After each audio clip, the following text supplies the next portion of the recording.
Bonjour.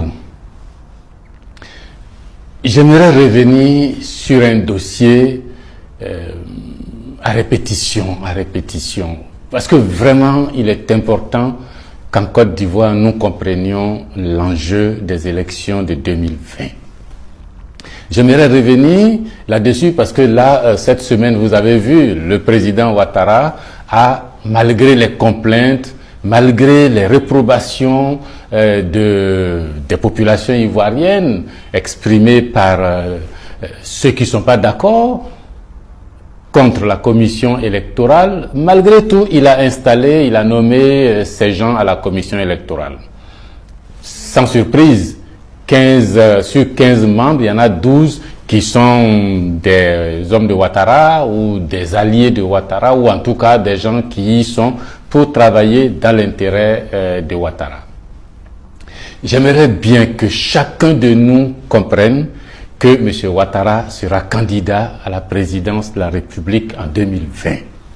Quelqu'un qui construit de nouveaux palais, qui fait des extensions de palais, qui a nommé sa direction de campagne, avec une extension d'ailleurs à tous les directeurs de cabinet, qui commence à faire des visites d'État dans son propre pays, qui mobilise, ne peut pas le faire alors qu'il est à 1 an de la fin de son mandat constitutionnel. Il faut qu'on comprenne bien cela. Ouattara est candidat. Il a sa commission électorale. Maintenant, ce que je répète, c'est que nous, population ivoirienne, que nous travaillons sur la liste électorale. Parce que, en général, quand Ouattara fait quelque chose comme ça, tout le monde me dit, ah, mais c'est déjà fait. Comment on peut revenir là-dessus? Bon, c'est fait, on n'a qu'à prendre comme ça. Le corps diplomatique dit la même chose. Ah, vous savez, à 1 an des élections, il faut quand même une commission électorale. Et puis, ce qui est là, tout compte fait, il y a la société civile, il y a l'opposition, c'est déjà fait. Mais chaque fois qu'il fait, il est difficile de revenir là-dessus. Mais alors, anticipons. Faisons en sorte que ce qui va se faire le soit dans l'intérêt de la Côte d'Ivoire et non dans l'intérêt de M. Ouattara seulement et de son clan. La liste électorale, c'est un enjeu important. Vous savez, M. Ouattara a été président de la République en 2010 sur une liste électorale qui faisait 5,7 millions de personnes.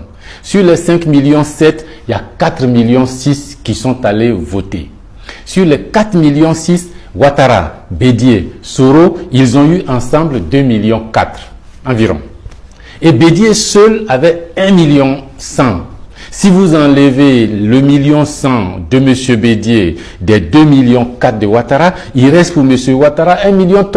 Il a été président avec 1,3 million de votants dans un pays où nous sommes 24-25 millions d'habitants.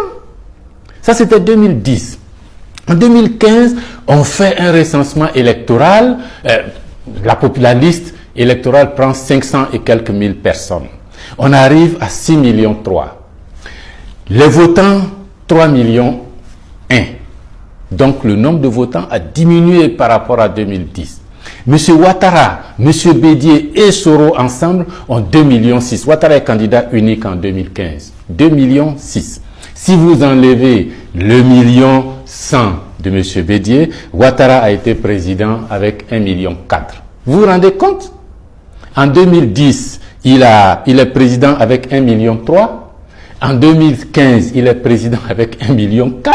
Et puis nous sommes nombreux en ville à attendre que ce monsieur fasse des transformations pour la société entière quand il sait que son pouvoir, il ne le doit qu'à 1,4 million sur 23, 24, 25 millions d'habitants. Pour 2020, l'avenir est ouvert.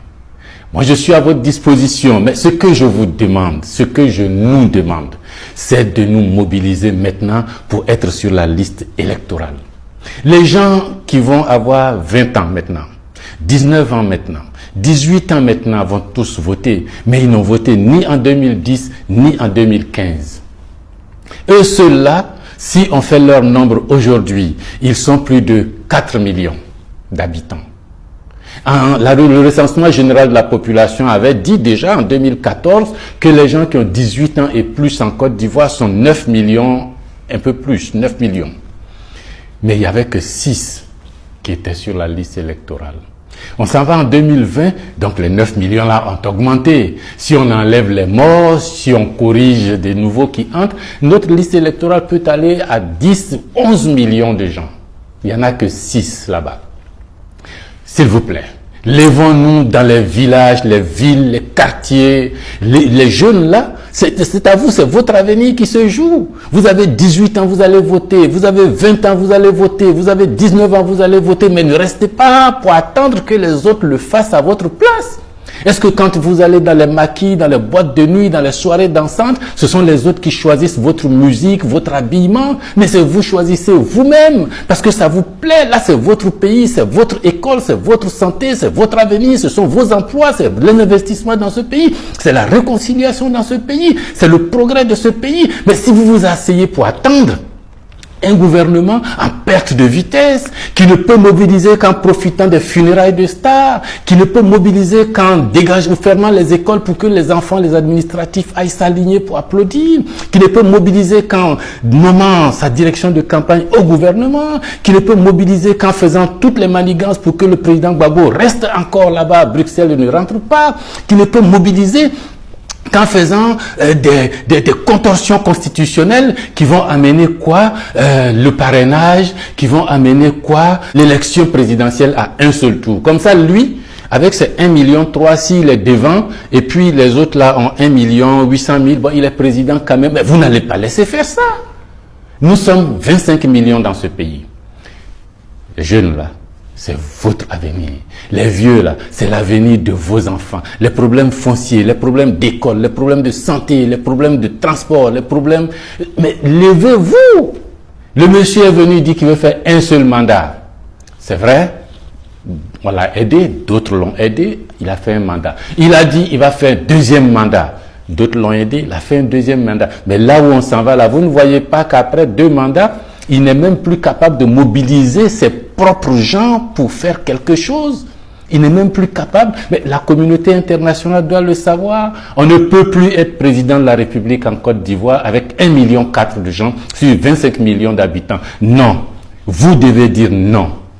Et vous levez pour aller sur la liste électorale, pour forcer le gouvernement à ouvrir cette liste électorale pour que nous allions nous inscrire, pour que nous décidions qui va être le président ici et que ce président gagne avec 5-6 millions de gens sur 10 millions de votants. Oui, en fait c'est la Côte d'Ivoire quand même. Si vous vous mobilisez et que nous sommes nombreux sur cette liste électorale, mais sur les 10 millions de gens là, moi j'aurai mes 4-5 millions aussi. Nous avons la chance en 2020 de prendre le contrôle de l'économie ivoirienne et de remettre de l'ordre en Côte d'Ivoire. Mais ça dépend de nous. En tout cas, moi je suis disponible. C'est à nous de décider à quel moment vous ferez confiance au programme de gouvernement que je vous propose depuis ces longues années. Je vous ai dit que le type il va pas lâcher le pouvoir, il va être président, il va tout faire pour continuer. Le moment est venu qu'ensemble nous nous levions pour reprendre le flambeau de ce pays et puis le donner à ceux qui ont envie vraiment de faire avancer la Côte d'Ivoire, non pas à un clan qui vient pour s'enrichir et se moquer des populations ivoiriennes. Si vous pensez qu'il est l'heure de nous mobiliser, de nous lever pour avoir une liste électorale propre, il faut liker, il faut partager. Si vous pensez que M. Ouattara, dans ses manigances pour rester au pouvoir, doit être bloqué par vous-même, alors il faut partager et puis bon, il faut vous réveiller. C'est la Côte d'Ivoire qui gagne. Merci.